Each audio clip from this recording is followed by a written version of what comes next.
I'm Joe, and I'm crammed into my tiny garage this morning to show you how to replace stabilizer links on the front and rear of your Nissan Murano. Okay, so here's the car. It's pearl white, very beautiful color until it gets dirty. As you can see, I've already jacked up the car and removed the wheel.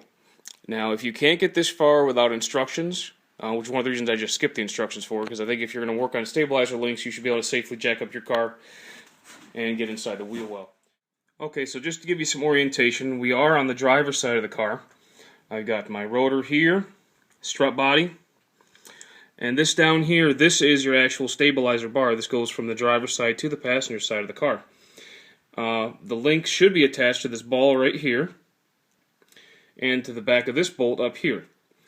This is the actual link from this side. It actually broke badly enough that it was dangling under the car, scraping and clanging, making an awful noise. I don't suggest letting them get that bad. It can damage other parts underneath the car, but that's what alerted me in this case to the urgency on this particular part. Okay, so this is what the new link looks like that I purchased. I was able to get a set of 4, 2 front and 2 rear from the seller on eBay. Just look for it. I believe I spent about $45 or $46 for all 4.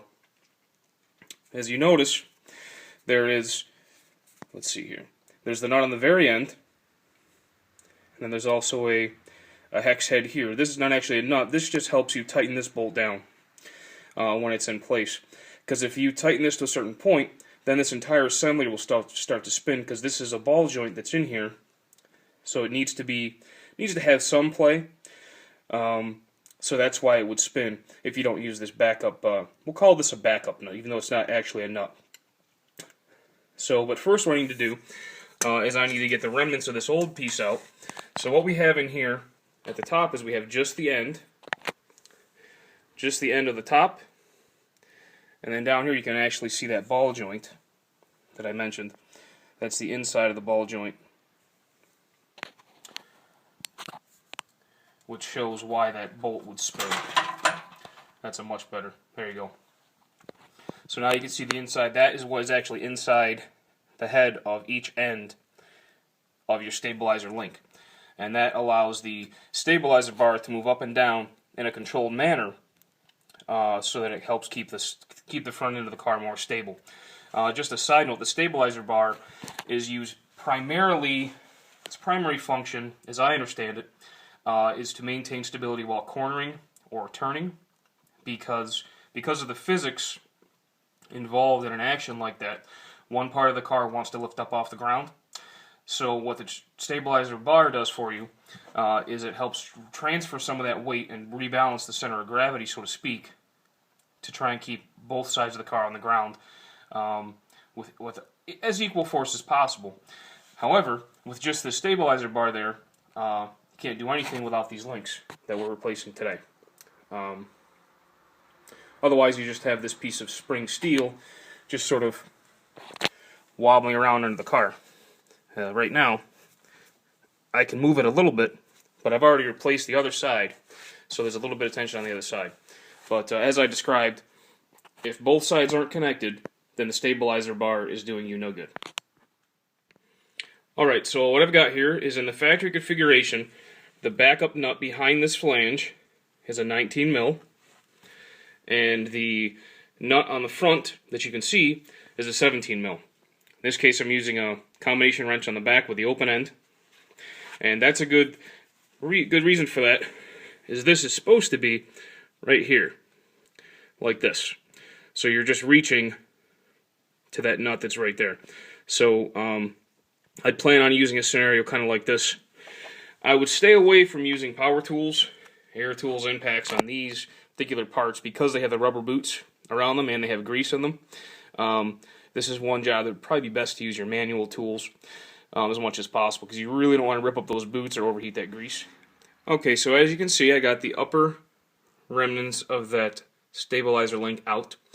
I had to use a hammer to hammer on my ratchet a little bit, just to get it to break loose. Alternatives would be a breaker bar, or you could step up to a 1/2-inch ratchet. But once it was broken loose, it came relatively easily. This car has about 125,000 miles on it. These are original. so that gives you kind of an idea. We do wash the car relatively often, so that gives you an idea that if you take care of your car, you wash it from time to time, these bolts shouldn't be a huge hassle to get out. Now I'm working on the lower bolt. I'm using a 19 mil on the backup nut on the link side, and I'm using a 17 on the outer side, on the outer nut. I just say outer because it's away from me. Really, I have it backwards car-wise, but that gives you an idea. So this is a factory scenario, so you'll be using a 19 wrench on the side closest to me, and a 17 on the side further away.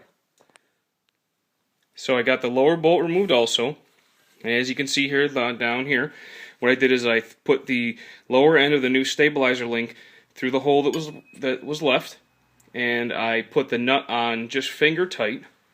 The parts that I bought have nylon lock nuts on them, so I just put it on there finger tight so it won't just fall out of me while I do this next part.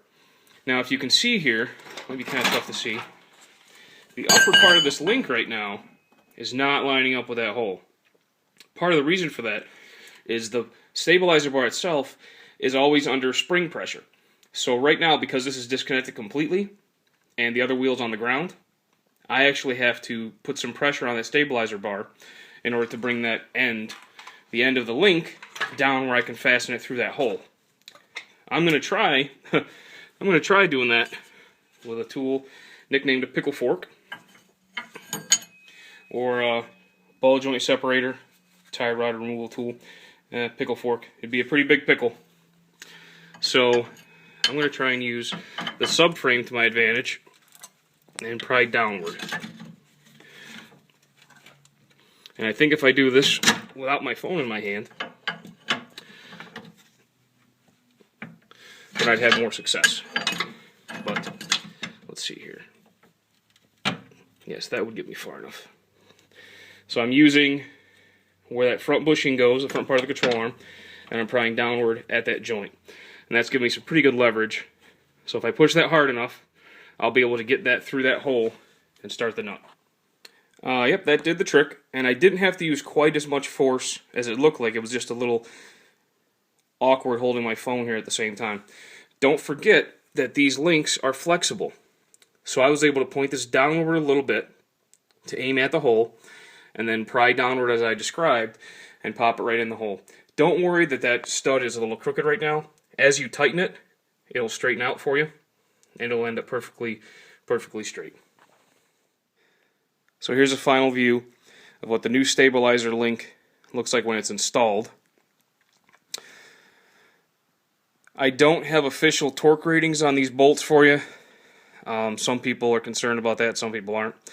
The rule of thumb I usually use on parts like this that are suspension related, where the key issue is that these just have to stay pinched together. I tighten them as tight as I could by hand with a 3/8 ratchet and wrench. Another way I would use to judge it is if it's tight enough when you use both wrenches, or the socket and the wrench here, if it's tight enough so that you can take the backup wrench out and just give this another quarter turn and it doesn't keep spinning, this part doesn't keep spinning, then that's tight enough. Because then that tells you that this is squeezed together tight, this isn't loose anymore. So there's a couple of rules of thumb for you.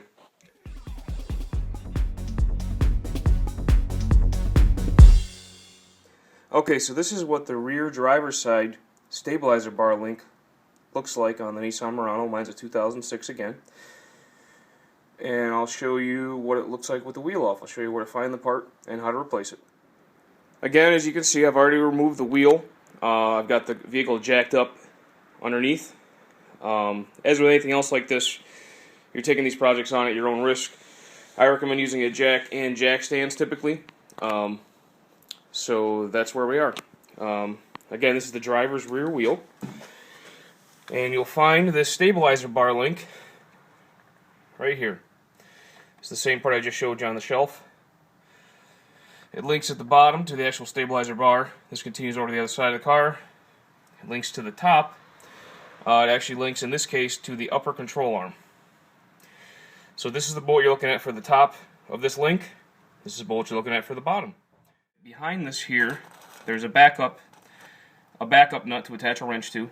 That is true in the factory orientation. There's a backup nut here, and there's a backup nut above, behind this area, right where that pointer is. So behind that area you'll have to fit a wrench. Behind this area you'll have to fit a wrench to hold, and then you can release these nuts once you've got them held steady. So as I described, you can see the wrench on the back side of the stud for this link. This is the lower stud on the link. And then basically what has to happen after this, once you have the wrench back there, is you'll hold the wrench behind. I'm just going to use one hand here because I'm holding the camera also.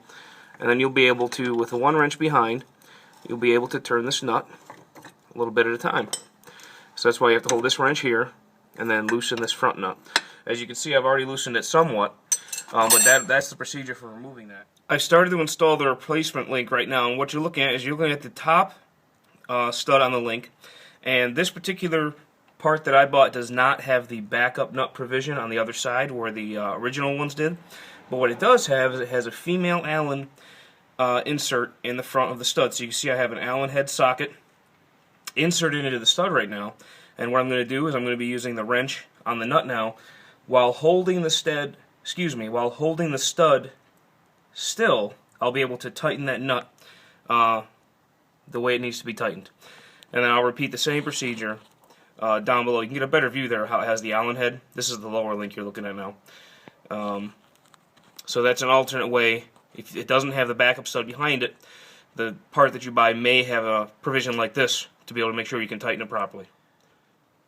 And then this view gives you a look at what it should look like when it's totally finished. The new link's been installed, both bolts are tight. You'll notice that on this car and this part, the upper bolt, you can't see quite as many threads protruding. And that tricked me for a moment. I was worried it wasn't tight enough. But upon closer inspection, this upper plate that it bolts through is actually thicker because of this extra lip of metal there. That's actually thicker than the lower attachment point. So that's why the exposed threads are slightly different. Well, I hope this helps you, and have a good day.